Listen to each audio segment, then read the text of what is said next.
Hello everyone and Merry Christmas, and I hope I will release this video on Christmas Day, otherwise that will make no sense.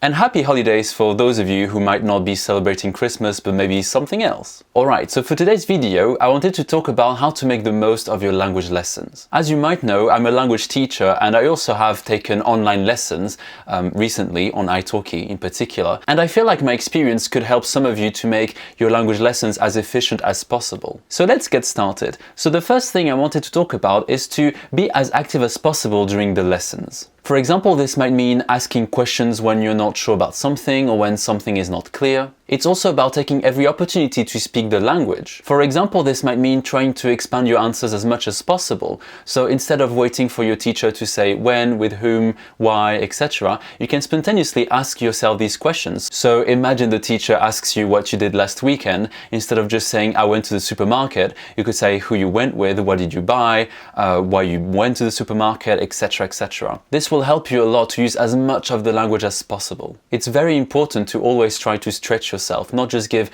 straightforward, short answers, but actually try to expand your answers more. Another thing that's very helpful is to try to be as focused as possible. Make sure that during the lesson you're not interrupted, maybe by your phone, by people you might be living with, unless it's an emergency, of course. What you want essentially is to be in a quiet mind space.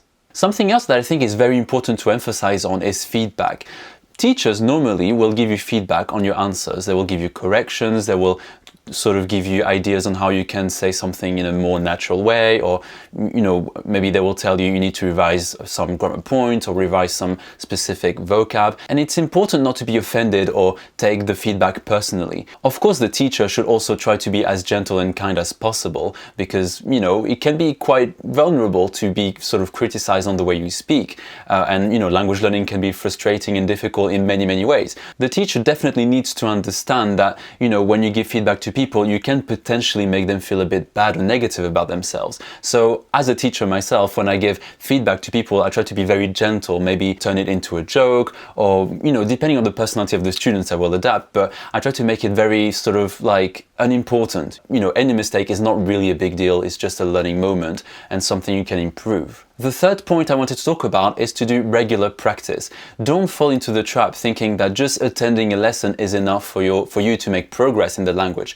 It's not. I'm sorry, it's frustrating, but it's not going to be enough. A rule that I kind of have for language learning is to never assume that one activity, may it be reading, listening to podcasts, attending classes, using a textbook, is enough on its own. You really need to supplement everything with something else. And language lessons are not an exception to that rule, in my opinion. So consider doing other things. For example, your homework. Most teachers will give you some kind of homework, but if you don't have any homework, you can always revise the content of the lesson. You can watch videos of language lessons on YouTube, for example. You can read a book. You can watch TV in the target language, and so on and so forth. And should I also emphasize on how important homework is if you do language lessons? Yeah, I'm gonna do that. Do your homework.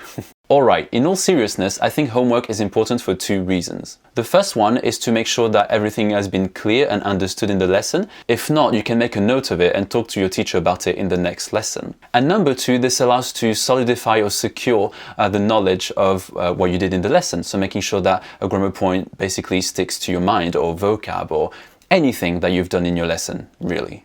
Number four, and I called it be proactive, is to of course, do other activities outside of the lesson, like I said, reading books, watching TV, listening to podcasts, using another textbook, why not? But it's important also for you to take ownership of your learning. So if your teacher is covering content that is not really interesting to you now, for example, in my Japanese lessons, we were doing very formal Japanese, like really formal. And for me, I know it's not going to be useful. Maybe in the future, yes, but not at the moment of when I was doing my lessons. So I just told my teacher that I wanted to do something more informal, and she adapted the lesson accordingly. So what I'm trying to say, I guess, is that if something is not working for you, or something is actually working for you, then tell your teacher, because a teacher will obviously do their best to meet your needs, but sometimes we might be in the wrong, it happens, and then if you tell us, then we can adapt our lesson and actually do something that meets your needs. And you will also feel like the teacher is taking into consideration your feedback and who you are as a learner, and I think that's a nice feeling. Number 5, and that's the last point I wanted to cover in this video, it's about what happens outside of the lesson. One thing I recommend to all my students, and I do it as well, is when you're doing your revisions, your immersion, your readings, whatever it may be, take notes of things that are not clear to you and that you can ask your teacher. Maybe you need some help with writing a Chinese character, maybe you need some help understanding the meaning of a particularly hard to translate word, or maybe there's a grammar point that you did not understand. You know, all these things will mean that you kind of take ownership of your learning, really. And I do believe this increases your motivation because you'll be talking about things that you encountered based on your interests or on the things you did. Of course, do bear in mind that the teacher will not be able to always cover all the grammar points because some of them are just too advanced. So, you know, if you're a beginner, don't expect teachers to explain to you how to use very advanced grammar because that's just too early for you and that would not help you.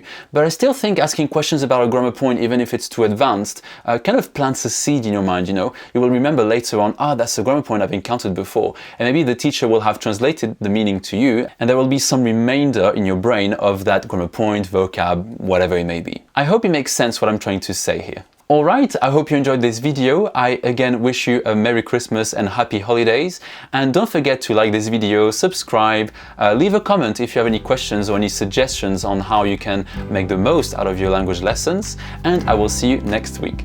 Bye!